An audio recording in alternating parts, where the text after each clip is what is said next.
धनखड़ जी कहाँ रह गए? हाँ मित्रों, आ, दोनों बातें करते हैं।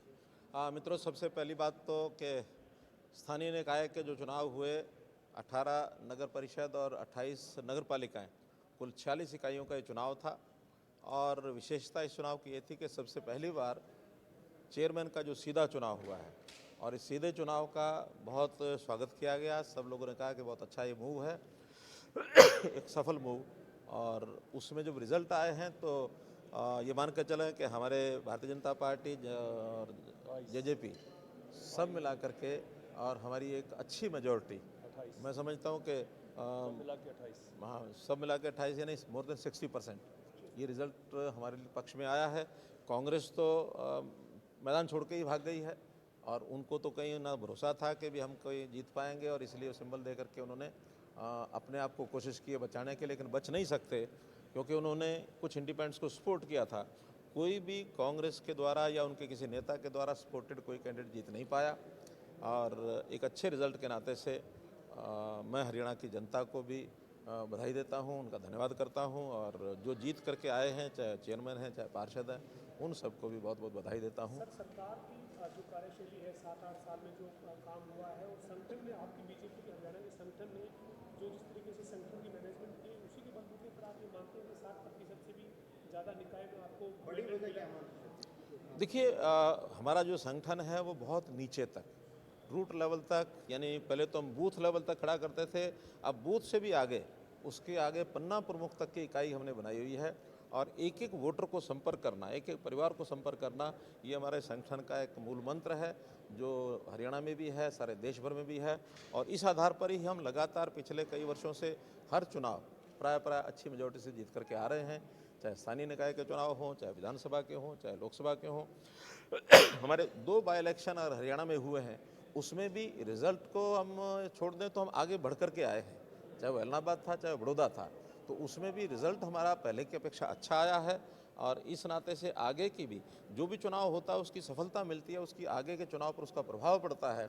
आगे भी अब स्थानीय निकाय के चुनाव यानी पंचायतों को चुनाव आने वाले हैं, उसके बाद फिर जो बचे हुए नगर पालिकाएँ, नगर परिषद और नगर निगम हैं, उनके चुनाव आएंगे, फिर लोकसभा के आएंगे, विधानसभा के आएंगे। अगले 2-2.5 वर्ष तो लगातार चुनाव के ही रहने वाले हैं।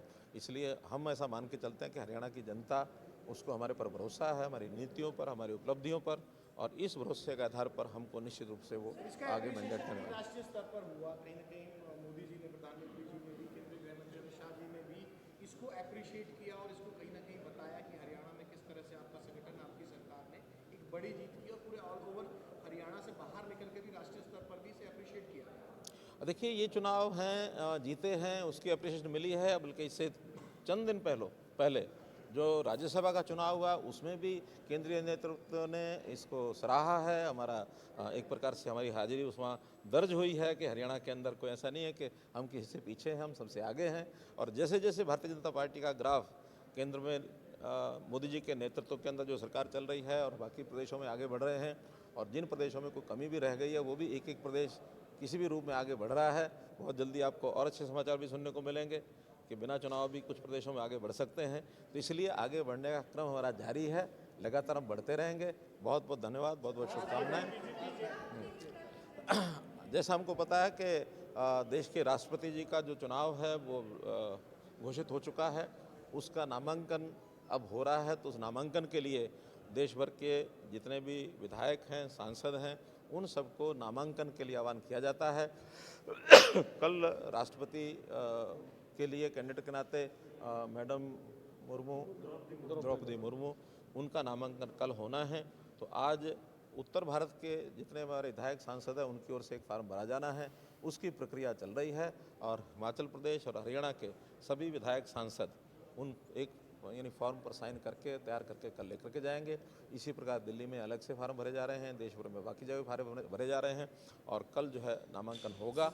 और निश्चित रूप से हाँ, निश्चित रूप से यूपीए के नाते से, एनडीए के नाते से जो भी मुकाबला होगा, उस मुकाबले में एनडीए का हमारा कैंडिडेट निश्चित रूप से विजयी होंगे। हम कल कुछ मुख्यमंत्रियों को बुलाया है वहाँ, तो मुझे भी कहा गया है कि कल वहाँ प्रधानमंत्री जी, कुछ प्रदेशों के मुख्यमंत्री नामांकन के समय वहाँ से उपस्थित रहे। कल मैं वहाँ जाकर के आऊँ। भाजपा कोई संयुक्त रैली भी प्लान कर रही है सर हरियाणा के अंदर अभी केंद्रीय नेताओं से मिलकर के साथ? इच्छाएं व्यक्त की हैं कुछ हमारे साथियों ने। हम भी चाहते हैं कि हरियाणा के अंदर एक अच्छा बड़ा शो किया जाए। कब करेंगे और किस उपलक्ष्य में करेंगे उसका भी विचार करना बाकी है। धन्यवाद।